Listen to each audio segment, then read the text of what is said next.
All right, so we've gotten some pretty interesting stuff about agile in the tech world, Mm. and it seems like agile itself, the term, is kind of a Hmm. uh, it's almost like a trigger word for some people. Yeah. Some people swear by it, others just kind Yeah. of roll their eyes. Yeah. Is it just another one of those empty buzzwords, you know, management fad, or is there something genuinely useful about this philosophy? Mm. I guess that's what we're going to try to unpack. Yeah, I think what's really interesting to me is how the meaning of agile has really shifted over time. Okay. And so to understand what's going on today, I think we need to go back to the beginning. Back to the beginning. Love it. So the source you sent over was a YouTube video by thriving technologist. Okay. And the title of the video is Agile Signaling is Gaslighting the Tech Industry. Mm-hmm. And it really goes into kind of the history of Agile and how it's been, Yeah. let's say, reinterpreted over the years. Right. But before we even get into the critique, can you give us kind of a quick refresher on what Agile was even supposed to be about in the first place? Yeah, Like, absolutely. that was the big idea. We're talking about, the late 90s, Okay. a time when technology was changing at an incredible pace. Yeah. This is the era of the dot-com boom. And so things are moving so fast, so unpredictably, Right. and traditional software development methods, which were often kind of rigid and waterfall-like, they were struggling to keep up. Yeah, I imagine those old school methods are kind of like trying to steer a giant ship in a hurricane. Yeah, Not exactly known for their agility. exactly. And so Agile emerges as this response to that need for adaptability and speed. Okay. And so at its core, Agile is really about embracing change, Okay. responding to feedback quickly, Right. and iterating constantly. Okay. And so think of it as a way to build software in small, manageable chunks Okay. and constantly checking in Yeah. to make sure that you're on the right track. Okay. So more flexible, kind Yeah. of a more responsive approach to software development. Exactly. Makes sense. But the video argues that somewhere along the way, Agile got Yeah, like twisted. that's right. Yeah. How did that happen? The video really argues that there's a series of events. Okay. They call it the 4 horsemen of Agile distortion that have fundamentally changed how Agile is perceived and practiced Okay. to the point where it's actually almost gaslighting developers. Hold on. Gaslighting. Yeah. That's a pretty loaded term. Yeah. Can you unpack that a little bit? Sure. What does that even mean in this context? So gaslighting is really a form of manipulation that makes someone question their own sanity or their own perceptions. Okay. Right? And so in this case, the video argues that by twisting Agile's original meaning and intent, companies might be creating a situation where developers feel pressured to conform to this kind of distorted version of Agile, even if it contradicts their own experience and understanding of good software development practices. So if you're feeling stressed out, burnt out, like you're constantly fighting against the system, but you're being told it's all in the name of agile. Exactly. You're not imagining things. Exactly. There might be something deeper going on. Yeah, I think that the video claims that this feeling of disconnect, of being told that you're doing agile when it doesn't feel agile at all, Right. is a direct result of how the concept has been distorted over time. Okay, so now I'm really curious about these so-called 4 horsemen Yeah. that supposedly led to this agile distortion. Yeah. What's the first one? The first horseman is the introduction of burn-down charts and velocity tracking Okay. as core metrics of agile success. Wait, those weren't part of the original agile philosophy. Right. I always thought those were like essential tools. I mean, Right. How else do you measure progress? Yeah. How else do you keep teams on track? It's a common misconception, Okay. burn-down charts, which visually track the amount of work remaining over time, and velocity tracking, which measures a team's rate of work completion. Right. These were not part of the original Agile manifesto or the Scrum framework. Really? Yeah. So where did they come from? They were added later, Okay. likely as a way to give management a sense of predictability and control over software development, which ironically goes against the very spirit of Agile. So instead of embracing the uncertainty and the adaptability that Agile is supposed to be all about, Right. these metrics might actually be encouraging a more rigid and inflexible approach Exactly. to software development. And that can create a real problem. Okay. Because if the goal is to ship software quickly, without regard for quality or sustainability, Right. these metrics can actually incentivize teams to cut corners. Yeah. just to hit these arbitrary targets. Yeah, that makes a lot of sense.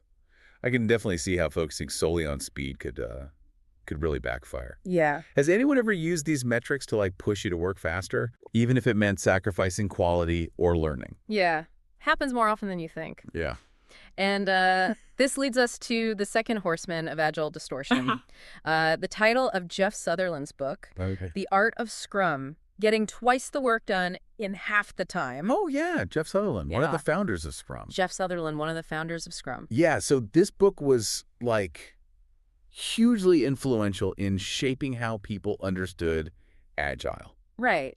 And so That title definitely seems to put the emphasis on speed and efficiency above all else. yeah, It's almost like it's promising some magical productivity hack. exactly. Like you could just, Right. wave a wand and suddenly you're Yeah. twice as productive. Exactly. And while the book itself, Yeah. might have Valuable insight. might have some valuable insights, Okay, I think that title sends a potentially misleading message Okay. because it implies that Agile is all about squeezing more work out of developers in less time. Which, as we've discussed, isn't really the point. Right. It's not about working faster. It's about working smarter. Exactly. It's about being more adaptable, responsive to change, and ultimately delivering better product. Right. But, I mean, isn't there a risk that this focus on speed could lead to burning it and compromise quality? Yeah. How do you see that playing out in real-world teams? That's a great question. And it's a real concern, Yeah. When teams are constantly pressured to deliver more faster, Right. it creates this culture of fear and anxiety. Right. And so people start cutting corners, neglecting important aspects like testing and documentation Yeah. just to meet deadlines. Right. And in the long run, that can lead to, technical debt, Yeah. buggy software, ultimately unhappy customers. So it's kind of a vicious cycle. Yeah. The pressure to deliver quickly leads to shortcuts, Right. which then creates more problems down the line, leading to even more pressure. Exactly. And this brings us to the third horseman. The rise of Agile certifications. Oh, yeah, this is the certifications. Everyone in tech these days is a certified Scrum Master or a product owner or some version of that. Right. It seems like everyone's got a certification. Right. But the video makes this really interesting point. Yeah. Have these certifications become more about selling certificates than actually promoting a deep understanding of Agile principles? Yeah. It's definitely something to consider. Yeah. As the demand for Agile practitioners grew, Right. the market for Agile training and certifications also grew. Right. And as with any industry, Yeah. there's a risk that the focus can shift from providing genuine value to simply generating revenue. So you might end up with a situation where people are getting certified without really grasping the underlying principles Right. or how to apply them electively. That's right. It's like they know the jargon, they can talk the talk, Right. but they might not actually be able to walk the walk. Yeah, exactly. And this ties back to the idea of gaslighting, because if you're working with someone who claims to be an Agile expert, Right. but is actually just following this rigid set of rules without understanding the context or the why behind them, Right. it can be incredibly frustrating and demoralizing. It's like they're speaking a different language even though they're using the same words. Exactly. That must create a lot of confusion and tension within teams.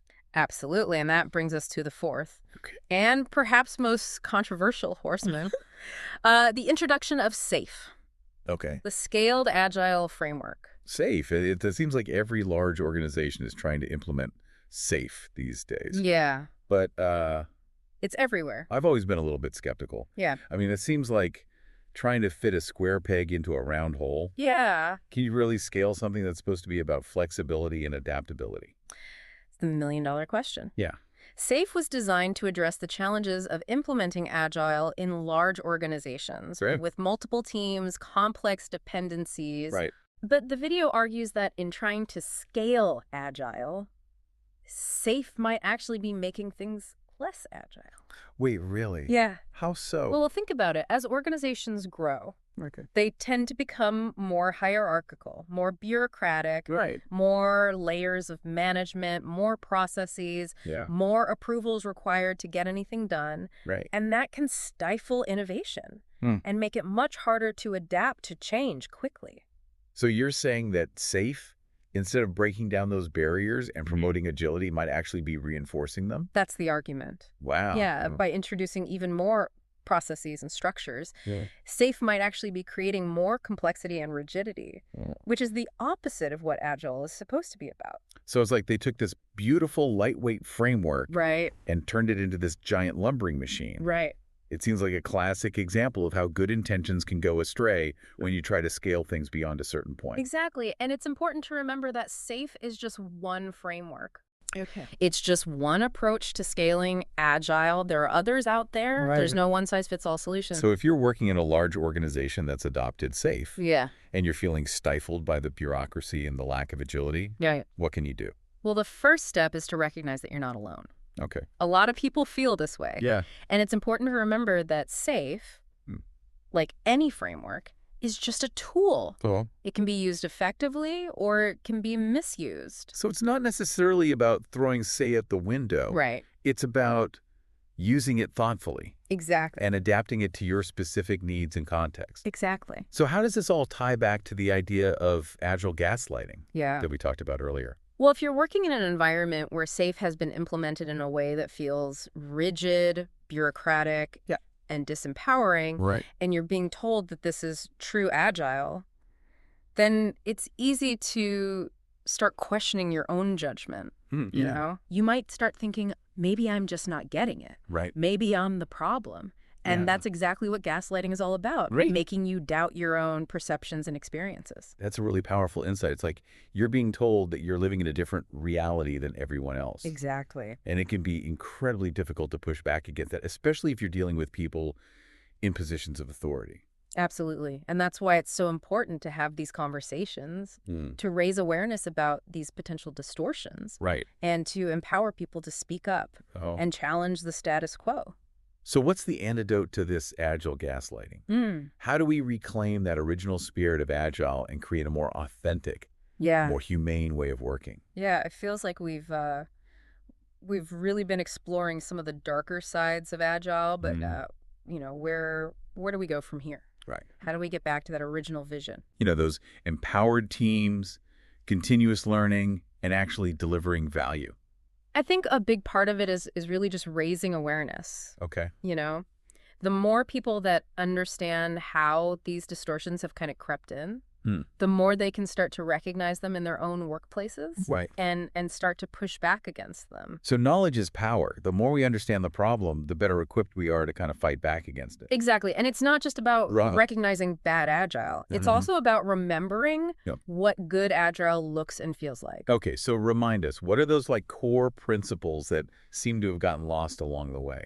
Well, I think at its heart, Agile is about empowering teams to make decisions Okay. and solve problems collaboratively. Okay. It's about trusting people to do their best work.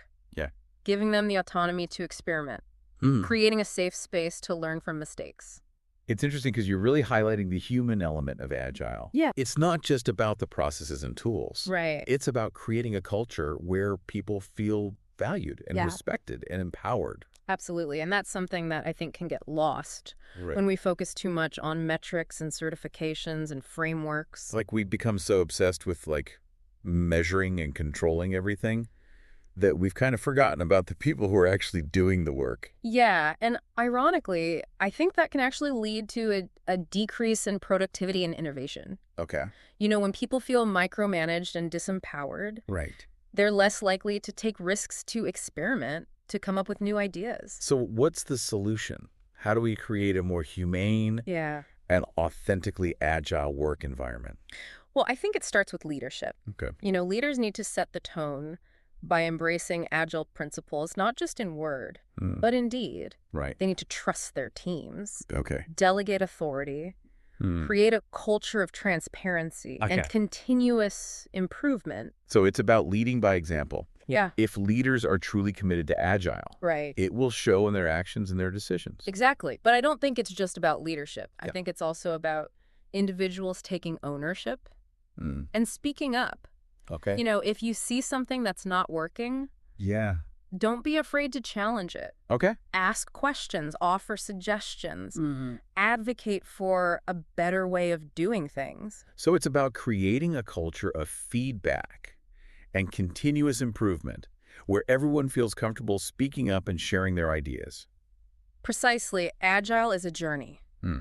not a destination. Mhm. It's about constantly experimenting, learning, and adapting. Right. And the more we can foster that culture of openness and collaboration, Yeah. the more successful we'll be. This has been a really eye-opening deep dive. I Good. feel like I have a much clearer understanding of, what Agile was supposed to be about, Right. how it's been distorted, and what we can do to kind of reclaim that true spirit of Agile. I'm glad to hear that. Yeah. And remember, the power to change things really lies within each of us. Mhm. And so if you're passionate about Agile, Yeah.